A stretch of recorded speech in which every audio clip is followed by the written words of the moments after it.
every year once all of our cold crops are done producing, like spinach and lettuce and radishes and peas, and they're done by the middle part of July.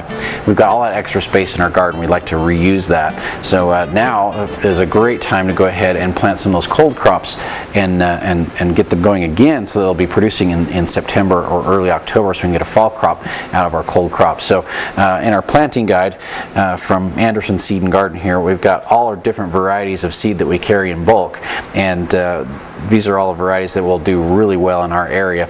And Group E down here towards the bottom talks about all the late crops that you can plant that will produce in September and October for you. So we're talking spinach, lettuce, radishes, onions, cabbage, cauliflower, broccoli, possibly even carrots and beets. You can plant towards the middle to the latter part of summer when things are really starting to wind down and you've got some of this free space in your garden that you can replant in.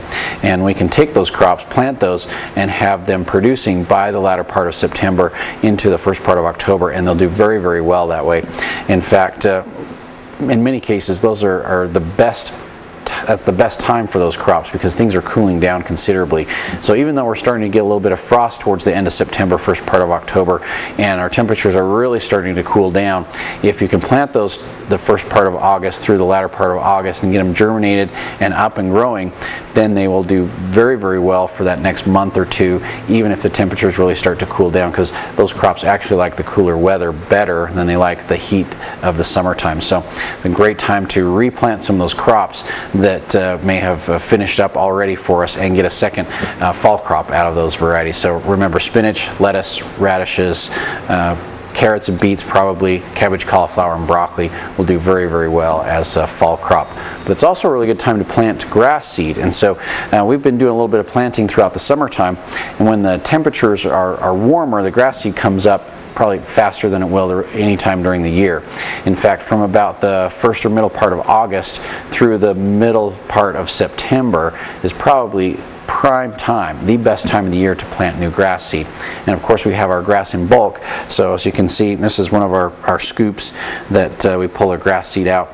You can purchase any amount that you need, so you can buy a pound up to 50-pound bags at a time.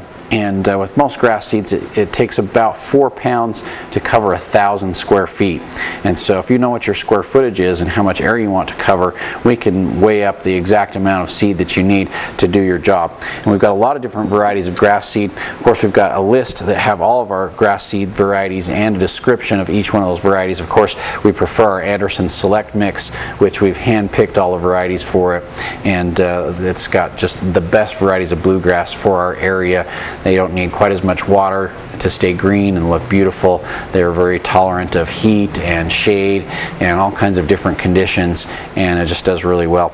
But we've also got our Colorado Premium that we like a lot, and our Marks Mix, which is probably our drought tolerant mix, but it's also a very, very good looking grass, but very durable, takes a lot of traffic, takes a lot of abuse, but still looks really, really good. So we've got a lot of different varieties of grass to choose from, not just Kentucky bluegrasses, but a lot of different mixes as well, and even some pasture grasses also. You can get all those in bulk. But we also have our planting guide, which is on the other side of our variety list, and it walks you right through all the steps of planting the grass, from preparing and raking and grooming and get everything ready, to fertilizing, which we'd want to use like a new lawn starter from Fertilome.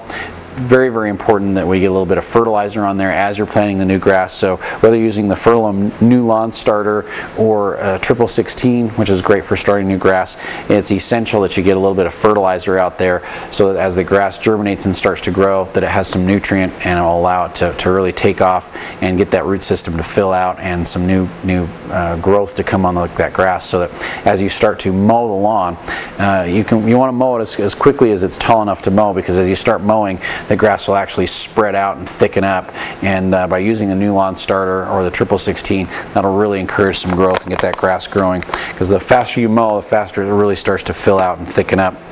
Then we also have a product, the mycorrhiza, that we've recommended for all kinds of trees and shrubs, vegetables. It's just an amazing natural product, but you can use it with grass, and this one's made specifically for grass, so you can apply it as you're putting your seed down, and what it will do is it will will double or triple the amount of root system that your grass has in just a short amount of time. It's a natural fungus, but it's a good fungus instead of a bad fungus, and it really helps the grass get established much quicker, and it will actually live with the grass for the rest of its life, helping the grass pick up water and utilize water and nutrient better than the grass ever could all by itself. So by using the mycorrhiza, it'll actually help cut back how much water you have to use, and it'll keep your grass a lot healthier and better looking. So we have a lot of different varieties of grass that you can choose from, some that are softer and more beautiful, some that don't need as much water, but now is a great time to plant new grass, and we've got everything you need here at Anderson's to make your grass planting more successful and to help you get your grass established and growing and looking good in no time.